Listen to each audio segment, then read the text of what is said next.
Bonjour à tous et bonjour à tous, bonjour à toutes. Comme on veut en tout cas. Ça va les rap. Hi guys. Oh, long time no see, hein. Long time no vidéo.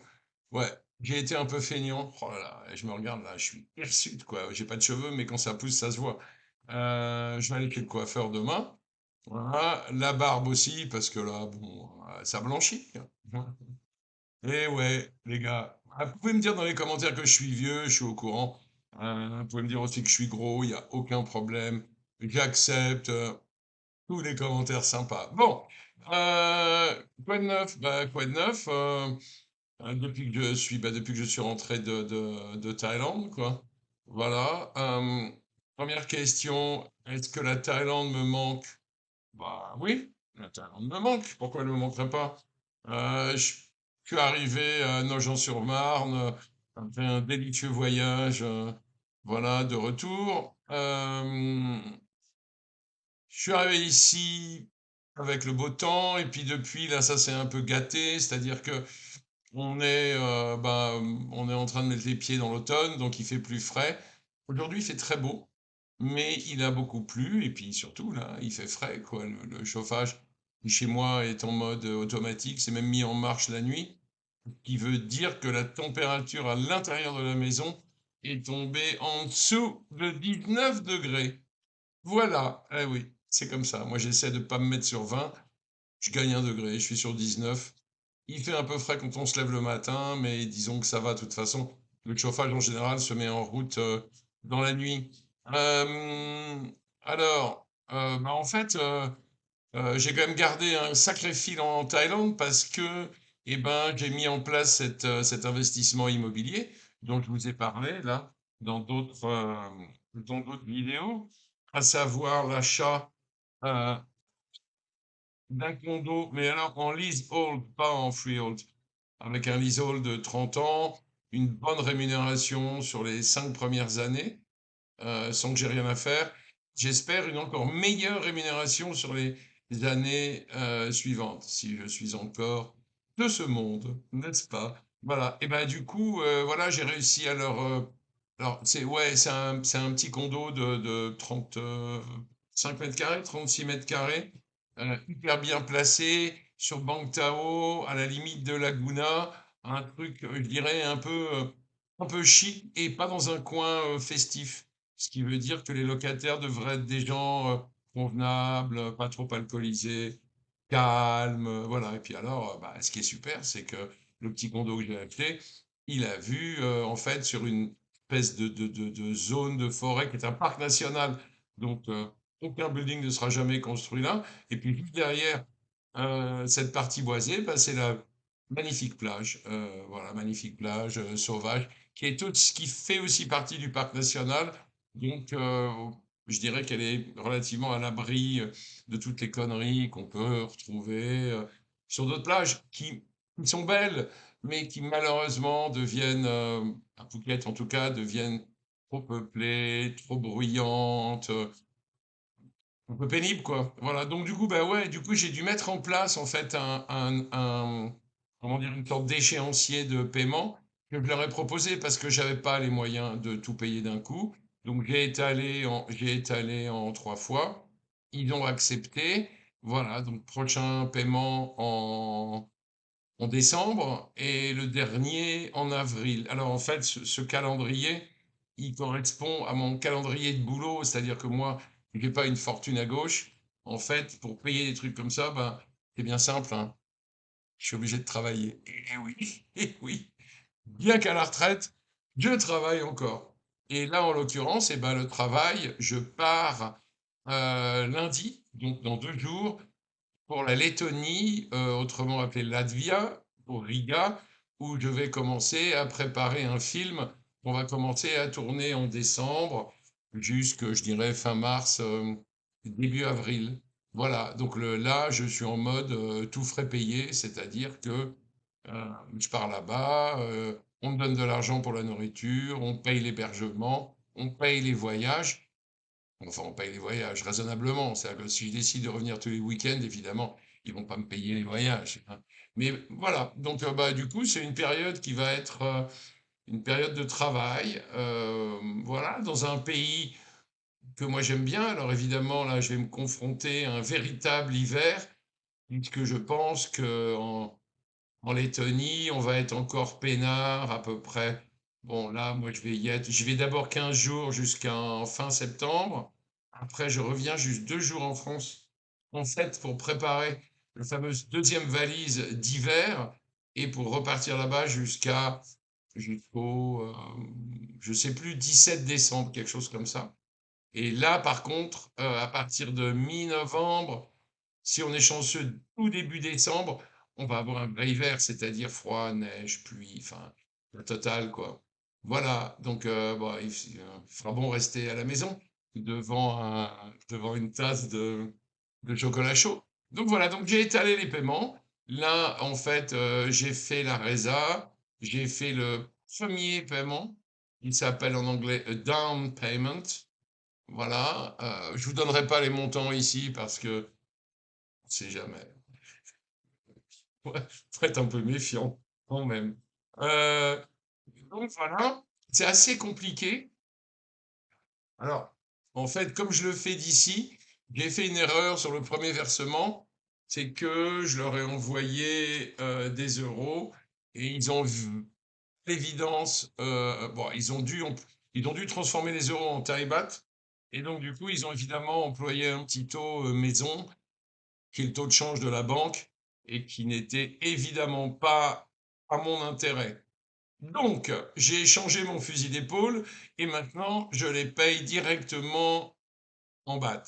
Alors, pour ce faire, bah, c'est assez classique, j'utilise Wise, en fait. Alors, le truc que j'ai remarqué, donc je charge mon compte Wise en Thai baht et une fois que c'est fait, je paye directement en Thai baht en utilisant le taux de change de Wise qui, en général, est quand même intéressant et souvent supérieur au taux de change officiel. Voilà. Et puis, autre intérêt d'Oise, les frais sont quand même très réduits, hein. Alors, j'ai fait la comparaison, inutile de vous dire qu'il est hors de question que je paye directement les Thaïlandais depuis mon compte CIC.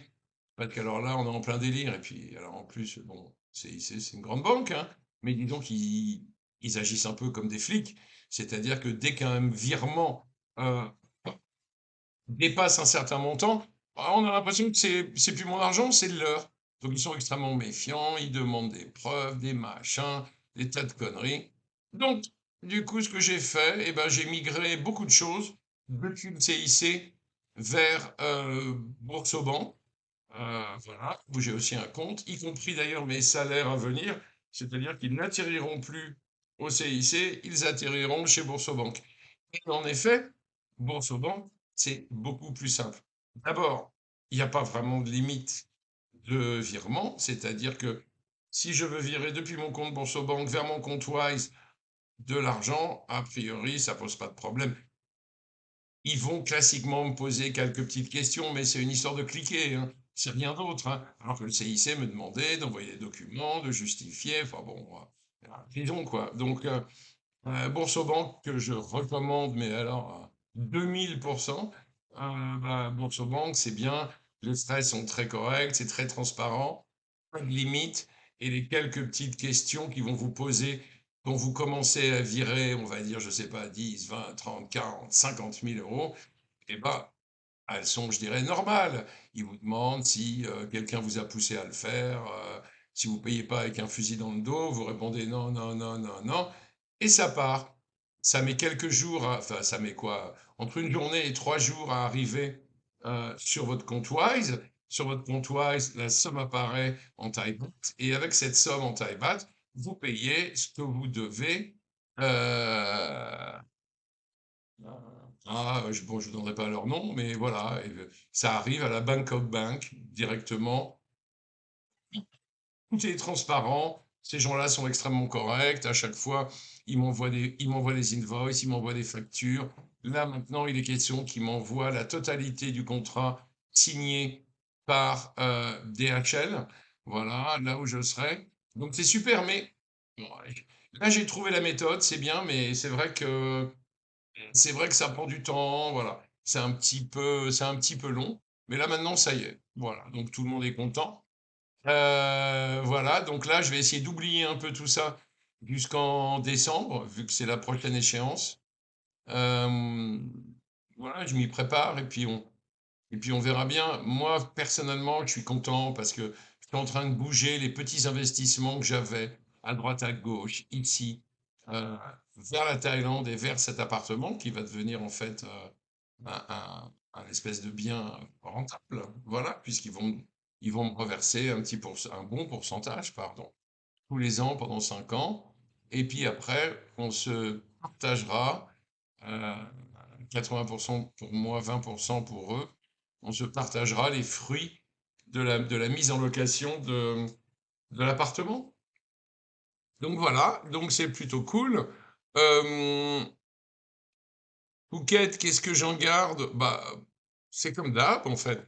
Honnêtement, c'était très agréable.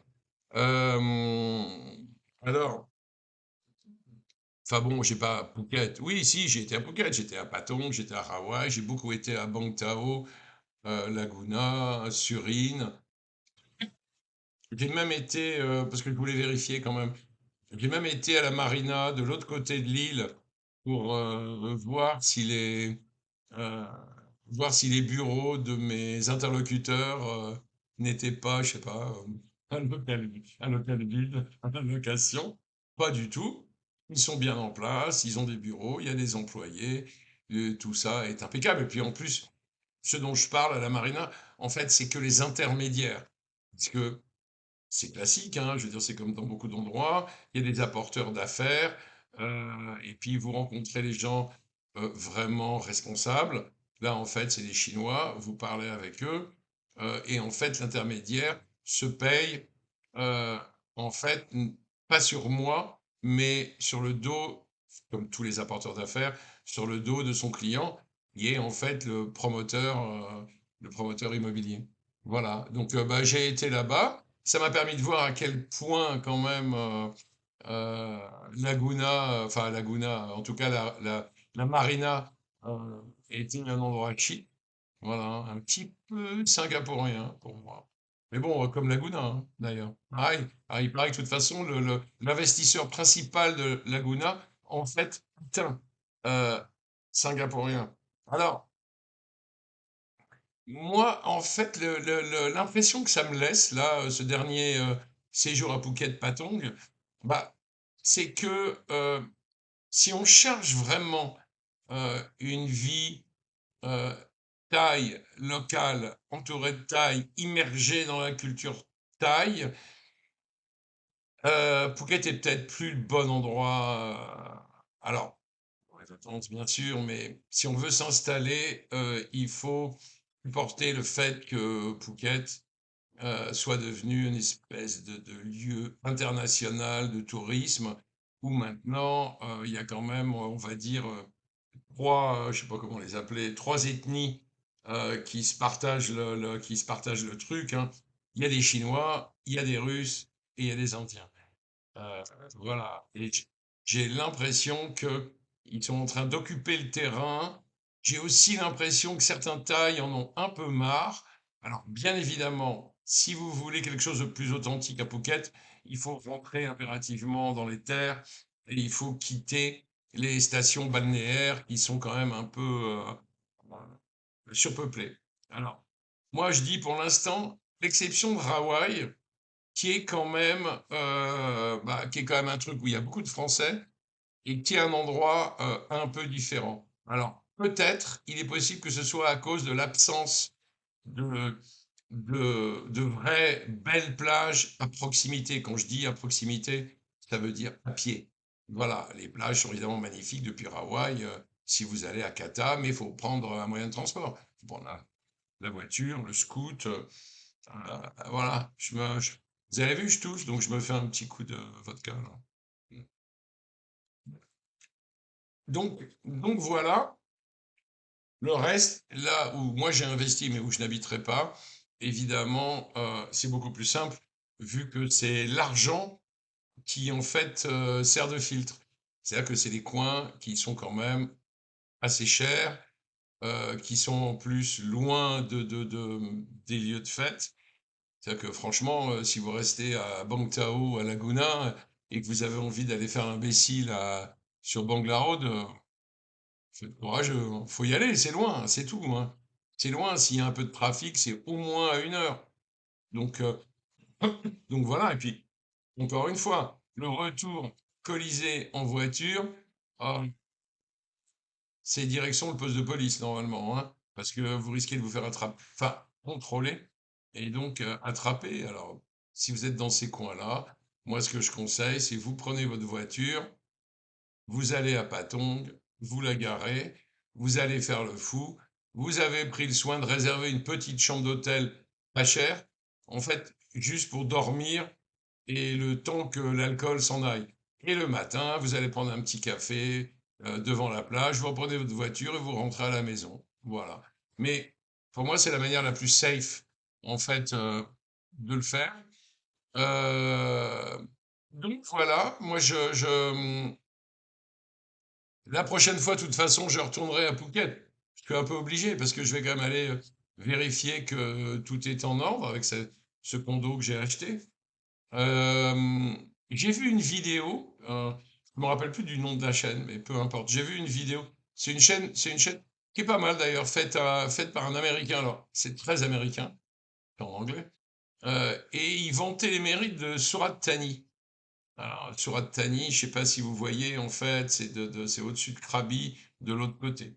C'est-à-dire, plutôt côté golfe de Thaïlande, avec un accès assez facile à Koh Samui, Koh Phangan, etc. Alors, bon, je sais pas. Ouais, la ville paraissait sympa. La ville paraissait très thaï, avec beaucoup moins de touristes. Et moi, je vais rajouter, allez, mais parce que je suis moi. Et la ville paraissait aussi un peu chiante. Bon, voilà quoi. Mais j'irai peut-être faire un tour.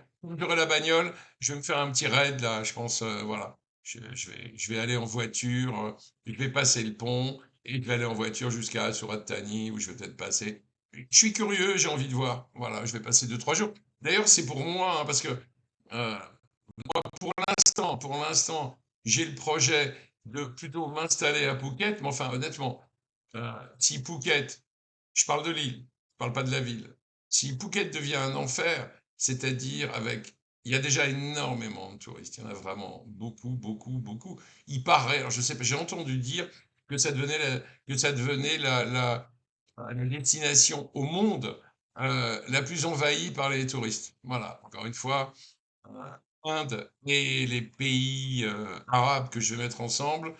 De l'autre côté, de l'autre côté, la Chine et beaucoup plus loin, les Russes. Alors, les Russes, qui bien évidemment, tous ces gens-là viennent pas pour les mêmes raisons. Les Russes, ils viennent parce que, bon, en effet, ils fuient un peu la guerre de Vladimir. Et puis, ils sont assez, les Russes, ils font du business, en fait, et notamment dans les coins où j'ai acheté, c'est-à-dire que Bangtao, Laguna, Surin, etc., c'est vraiment envahi par des agents immobiliers russes.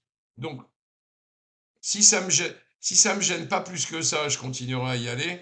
Mais si ça me gêne trop, avec tous les problèmes que ça engendre, c'est-à-dire que les Thaïs en ont marre, la culture thaï disparaît un peu devant cette culture, si on peut appeler ça comme ça, de touristes. Il y a des embouteillages absolument démentiels pour une raison très simple, c'est que l'île, en fait, n'a jamais eu, et n'a toujours pas, les infrastructures pour accueillir autant de gens et autant de bagnoles. Donc, c'est le bordel. Voilà, et c'est le bordel. Et je dirais qu'il va falloir enfin, il va falloir que le gouvernement thaï ou l'administration de la province, bah, il va falloir qu'ils y mettent le haut là. Donc, en tout cas, ils trouvent il trouve des solutions parce que moi, j'ai roulé en voiture et je me suis fait attraper 2, 3 fois dans des embouteillages. Honnêtement, c'est pas la peine de critiquer Bangkok, hein, parce que c'est presque la même chose. Et si en plus la pluie s'y met, qui était le cas là, puisque j'étais en période de mousson. Alors là, je vous raconte même pas. C'est une horreur. Donc voilà, on va voir, j'ai le temps de réfléchir.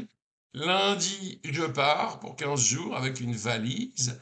Et puis la prochaine vidéo, je pense, avec grand plaisir, et ben, vous savez quoi? Je vous la ferai de Riga. Moins exotique, certes, mais enfin moins exotique. Nogent-sur-Marne, ça n'est pas beaucoup, mais en tout cas sympathique, je dirais, et puis intéressant. Voilà. Écoutez, portez-vous bien, oui.